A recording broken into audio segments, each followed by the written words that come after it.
Opa, meu nome é Lin e bem-vindos ao TimeNest. Nesse vídeo eu vou analisar o 10º filme de Dragon Ball Z, onde estragaram completamente o personagem do Broly. Pelo menos pra mim, esse é o pior filme dos originais. Eu acho ele pior até que o Bill Broly e nesse vídeo eu vou explicar o porquê. Mas dito isso, eu quero avisar que o pai tá patrocinado pelo Opera GX, o único navegador da internet que permite que um fã viciado em Dragon Ball que nem eu, possa personalizar tudo com o tema do anime em questão de segundos. Com a função Mods eu posso simplesmente digitar Dragon Ball e ter dezenas de wallpapers lindos pra usar no navegador de graça. Tem do Goku, tem do Gohan, tem da melhor fusão do anime, tem da segunda melhor também, até o wallpaper do Dragon Ball Legends tu encontra lá. Eu escolhi esse aqui do Goku na nuvem voadora, mas se eu mudar de ideia é só tirar o mod clicando aqui e pronto, já posso escolher outro. E além dos wallpapers, os temas do anime colocam músicas de fundo,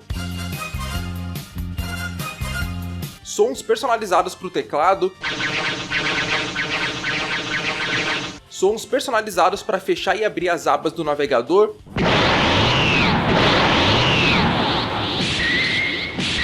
e tudo isso ainda no tema de Dragon Ball, mano, é muito da hora. Mas não só de Dragon Ball se vive o homem. Você pode personalizar o navegador do seu jeito e com qualquer tema disponível. Você pode até misturar um tema com o outro e deixar ativado apenas as funções que você mais quer. E isso fora as diversas outras funções que o Opera GX também tem, como a aba lateral que te deixa um clique de distância das suas redes sociais favoritas, o GX Control que regula o desempenho do navegador para ele não puxar muito do seu PC, e minha função favorita que é o Pop Out, onde ao clicar nesse botão em qualquer vídeo, ele fica minimizado para você poder ver enquanto faz qualquer outra coisa no seu PC, que é uma coisa que ajuda muito. E sim, eu sei que dá preguiça mudar de navegador, mas pensando nisso, o Opera GX adicionou uma função que te permite transferir tudo do seu antigo navegador para ele em um instante. É só ir em configurações, pesquisar sincronização, ir na opção importar marcadores, e aí é só escolher o seu navegador e importar. Dessa forma, tudo que você tinha no seu antigo navegador já vai estar no Opera GX. Mas é isso, baixem aí o Opera GX no primeiro link da descrição e do comentário fixado. E muito obrigado Opera GX por patrocinar esse vídeo e levar o TimeNest ainda mais longe.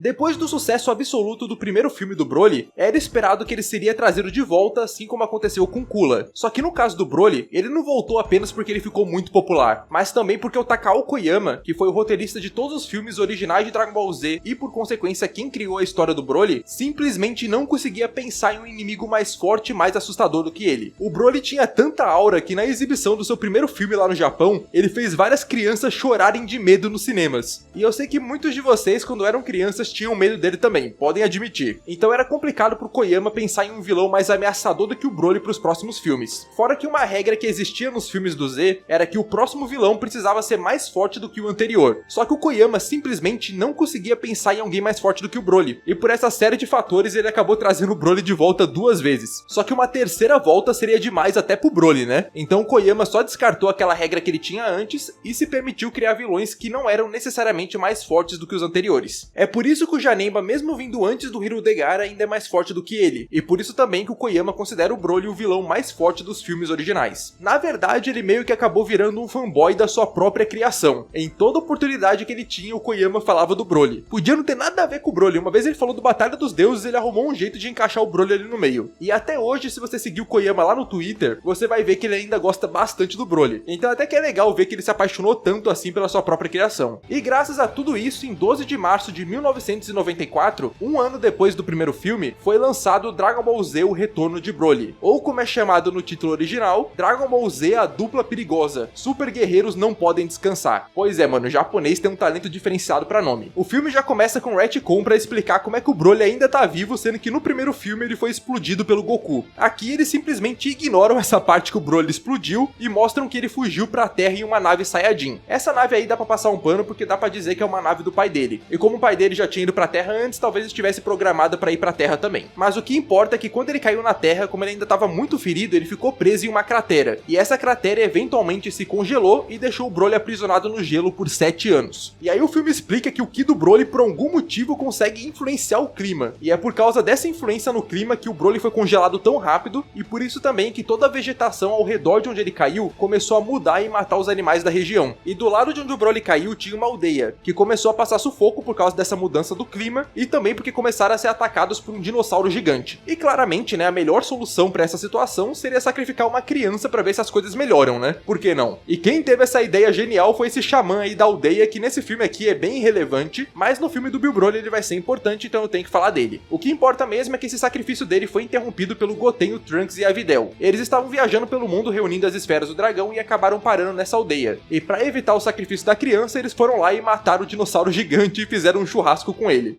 E essa dinâmica de Goten, Trunks e Videl é muito boa na teoria, já que assim como o próprio Takao Koyama disse, se fosse só o Goten e o Trunks, eles iam ficar brincando o filme inteiro e a história não ia pra frente. Então ter uma garota, ainda mais uma garota mais velha, ia ajudar muito na progressão da história e também equilibrar a interação dos personagens. E realmente no sentido da progressão da história, a presença da Videl ajudou muito. Só que na minha opinião, eles deixaram ela muito chata nesse filme, cara. Beleza que nesse começo da saga Majin Buu, ela era mais convencida e brava mesmo. Inclusive era o charme da personagem que infelizmente se perdeu depois. Só que nesse filme eles passam muito do ponto, ela ficou irritante. Tem até aquela cena onde ela mete um tapão na cara do Goten só porque ele quis comer uma das frutas que estavam de oferenda na aldeia. Sendo que o Trunks já tinha comido uma e ela não fez nada com ele. Por quê? Porque o Goten é pobre, a gente tá vendo, Videl. E ainda tem o fato que ela mesma nem acreditava nessa parte mística daquele ritual da aldeia. Então não tinha nem pra que ela agir assim com o Goten. E também toda essa parte da aldeia eu acho um negócio muito chato que não leva a lugar nenhum. Isso aqui só tá no filme porque ele não tinha muita história pra contar e ele precisava bater 50 minutos. Mas depois de 20 minutos de filme, o Broly finalmente aparece. E aí você pode esquecer tudo que você viu sobre aquela aldeia porque ela nunca mais vai ser citada. Na verdade até vai, mas não nesse filme, só no filme do Bill Broly. Só que cara, o que era pra ser um momento foda do filme, né, a aparição do Broly, é simplesmente pra mim o pior momento dele. Porque assim que o Broly aparece, você percebe como eles estragaram completamente aquele personagem irado do primeiro filme. Ele simplesmente virou um monstro quase irracional. Ele não fala nada, não pensa em nada, tudo que ele faz é atacar os outros só porque sim. Todos aqueles estereótipos do Broly, que ele é só um maluco que grita Kakaroto, que é um personagem raso, vieram tudo desse filme. Aquelas frases maneiras que ele dizia no primeiro filme dele, que refletiam o estado dele como Super Saiyajin lendário, não existem mais. Tudo que sobrou pro Broly foi realmente gritar Kakaroto. E todos aqueles temas muito legais que tinham no primeiro filme, que faziam do Broly um paralelo perfeito com o Goku, também desapareceram. Agora tudo se resume a ele ouvir o choro do Goten, confundir o choro com o do Goku e ficar maluco por conta disso. Um tempo atrás eu lancei um vídeo explicando todos os simbolismos do primeiro filme do Broly, mostrando que lá o choro do Goku nunca foi a real motivação do Broly. Inclusive eu só tenho a agradecer todo mundo que apoiou aquele vídeo tão especial pra mim. Foi incrível ver ele batendo o top 1 mais hypados do Brasil. Se você ainda não assistiu esse vídeo, é essencial que você assista para que você possa entender como o Broly era uma coisa especial e como esse segundo filme destruiu completamente aquilo que o primeiro filme construiu. E eu provei isso trazendo falas da versão original do filme, comentários do diretor e várias outras coisas. Tanto que se vocês pegarem pra reassistir o primeiro filme, vocês vão ver que não existe uma única cena onde o Broly lembra do Goku chorando e fica com raiva. Só tem duas cenas que mostram o Goku chorando naquele filme. Uma que é bem no final da luta do Goku contra o Broly, que é uma coisa mais simbólica, e a outra que na verdade é uma lembrança do próprio Paragas. Não é nem o Broly que tá lembrando. Mas nesse filme não, nesse filme aqui eles realmente fazem o choro ser um gatilho pro Broly, que é uma coisa muito ridícula. Transformaram um personagem tão interessante em uma casca vazia dele mesmo, onde a única coisa que restou pra ele foi o seu visual. Não sabemos por que eles mudaram tanto assim o Broly de um filme pro outro, mas eu vejo duas possíveis explicações. A primeira é que o Broly danificou a cabeça dele depois da luta contra o Goku, e isso acabou fazendo ele ficar maluco. Uma coisa que eu acredito que foi usada de justificativa pra poder facilitar a criação do roteiro desse filme, já que se o Broly fosse como ele era no primeiro filme, dificilmente ele ia se permitir passar pelas situações que ele passou nesse filme aqui, porque nesse filme aqui o Broly age muito mais como um animal do que como um ser humano. Se ele pensasse só um pouquinho, ele matava o Goten e o Trunks em 3 minutos, e a Videl jamais ia conseguir desviar de um golpe dele que nem foi nesse filme, ela ia morrer no primeiro encontro com ele. E além disso, mano, tu acha que realmente aquele Broly do primeiro filme que falava que era o próprio demônio ia deixar o Trunks mijar na cara dele? Não ia, pô, não ia.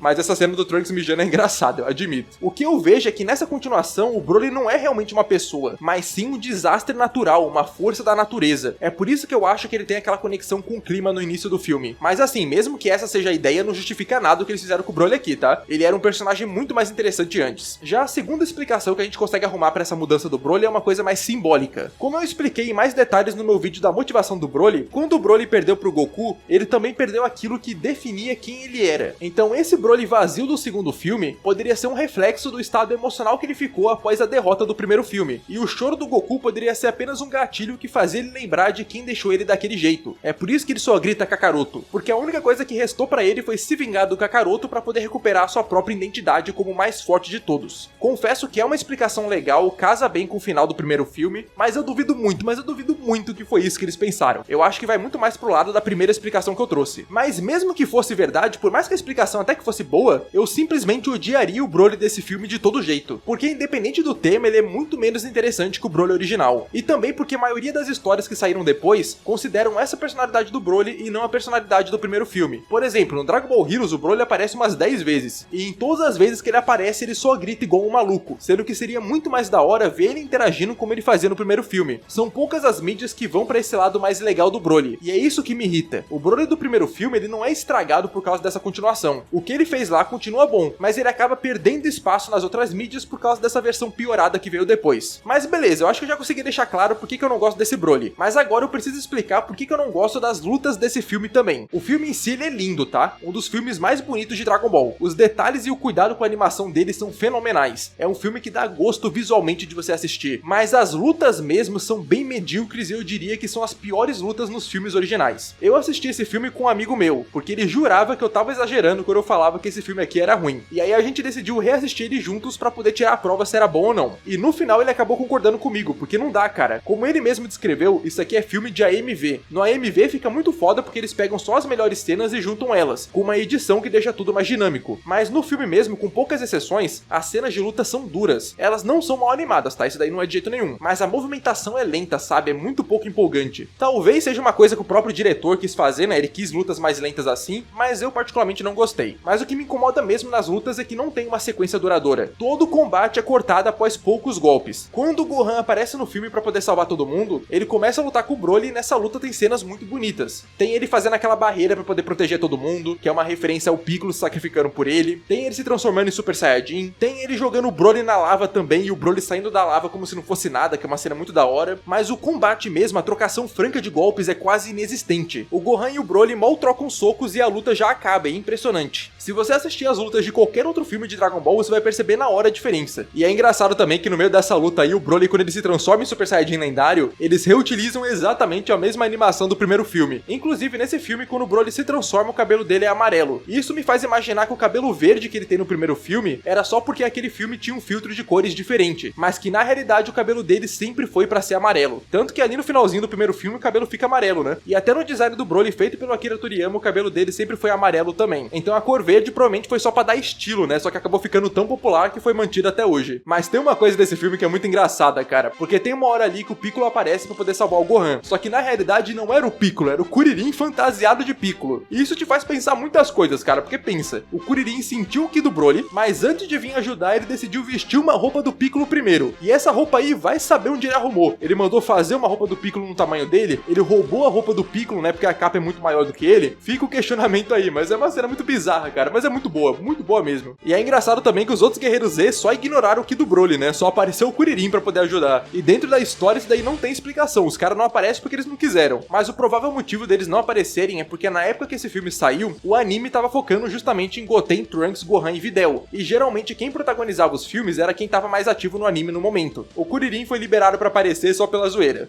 E a minha opinião sobre esse filme é que ele é o pior que eu já trouxe aqui no canal até agora. As interações entre os personagens não são tão legais, as cenas de luta deixam a desejar, e a história é muito mal escrita, mas muito mal escrita mesmo. Mas eu recomendo que todo mundo assista pra poder tirar suas próprias conclusões. Até porque ele também tem seus pontos positivos. A comédia dele, apesar de eu achar meio exagerada, é muito engraçada às vezes. A animação e o traço desse filme são lindos. E também a cena final é super icônica e todo fã de Dragon Ball deveria assistir ela pelo menos uma vez. Que é o Kamehameha em família do Gohan e do Goten contra o Broly. O Goku aparece nesse Kamehameha também, mas é um negócio bizarro. O filme mesmo nem se compromete a dar uma explicação concreta sobre como o Goku apareceu ali, sendo que ele tá morto. Mas ele dá a entender que foi graças às esferas do dragão. Mas o Shenlong mesmo nem chega a aparecer, ninguém invoca ele, não tem nada disso. De todo jeito, é como se o Shenlong tivesse invocado o espírito do Goku ali só pra poder ajudar eles mesmo. E o espírito do Goku motivou o Goten e o Gohan a conseguirem vencer o Broly e empurrarem ele no sol. Eu realmente não acho que o Goku fisicamente apareceu ali. Apesar de que eu não duvido que ele tenha feito isso, porque ele fez isso lá no filme filme do Paul Jack, né? Mas o que importa mesmo é que essa cena é foda, tá? Essa cena aqui eu não vou ficar criticando não, porque ela é muito maneira. Ela termina o filme tão bem, mas tão bem que é capaz do seu cérebro ignorar o restante do filme e ficar satisfeito só por causa desse final. Mas é isso, no próximo vídeo de análise vamos finalmente pro infame Bill Broly. Que assim, né? Pode ser que eu mude de opinião quando eu reassistir o filme, mas da última vez que eu assisti eu achei ele melhor que o retorno de Broly. Porque já adiantando que eu vou falar no próximo vídeo, qual que é o pior problema do filme do Bill Broly? É como eles estragaram o Broly. Só que o Broly já foi estragado no segundo filme. Então o Bill Broly ele só continuou no problema que foi criado pelo segundo filme. Fora também algumas outras coisas relacionadas ao Bill Broly que eu vou comentar no próximo vídeo. Mas pra fechar o vídeo eu preciso falar do encerramento exclusivo desse filme. O nome tá aparecendo aí na tela se você quiser pesquisar. E claro que ele foi cantado pelo lendário Hironobu Kageyama, que se você não conhece é o cara que cantou basicamente todas as músicas de Dragon Ball Z. Esse encerramento inclusive é um dos meus favoritos no quesito da música. Eu acho ela bem divertida de se ouvir. E pra gente poder fechar o vídeo mesmo, eu vou trazer aqui duas curiosidades interessantes sobre esse filme. Em um determinado momento do filme, a Arali, que é a protagonista de Dr. Slump, e o Toribot, que é o avatar do Akira Toriyama, aparecem ali no sonho do Goten, é uma referência bem legal. Já a segunda curiosidade seria referente ao Gohan, porque muita gente fica na dúvida se ele usou o Super Saiyajin 1 ou o Super Saiyajin 2 nesse filme. E a verdade sobre isso é que todas as mídias oficiais tratam como se fosse o Super Saiyajin 1. Só que não faz muito sentido ser o 1, porque o Gohan nessa época já sabia se transformar no 2. Só que a gente tem que levar em conta que na época que esse filme saiu, o conceito de um Super Saiyajin 2 ainda não tinha sido realmente bem estabelecido na franquia. O nome Super Saiyajin 2 só foi surgir na batalha do Goku contra o Majin Buu. Não era como se o Gohan tivesse o Super Saiyajin 1 e o Super Saiyajin 2. Era como se ele tivesse o Super Saiyajin e o Super Saiyajin onde ele tá usando o poder máximo dele. Ou seja, nessa época aí não era uma coisa muito bem definida e por isso que no filme não fica muito claro qual forma ele tá usando. Mas é isso, comenta aí o que vocês acham desse filme. E também se chegou até o final do vídeo, deixa um emoji de chocolate nos comentários pra eu saber. E além disso, se você tiver no celular, ajudaria muito se você pudesse hypar esse vídeo, que é uma opção que você encontra indo nos comentários e arrastando pro lado. E claro, um agradecimento especial a todos os membros do canal. Vocês foram e são muito importantes pro Time Nest continuar seguindo em frente. Principalmente você que já é nível Charlotte God ou nível Charlotte Blue, porque isso significa que você já tá apoiando o canal há bastante tempo. Todos os membros ganham acesso antecipado a certos vídeos, e se você for nível Sparking ou superior, você ganha vídeos exclusivos também. Mas só de você ter chegado até aqui, você já me ajuda bastante. Mas é isso, falou!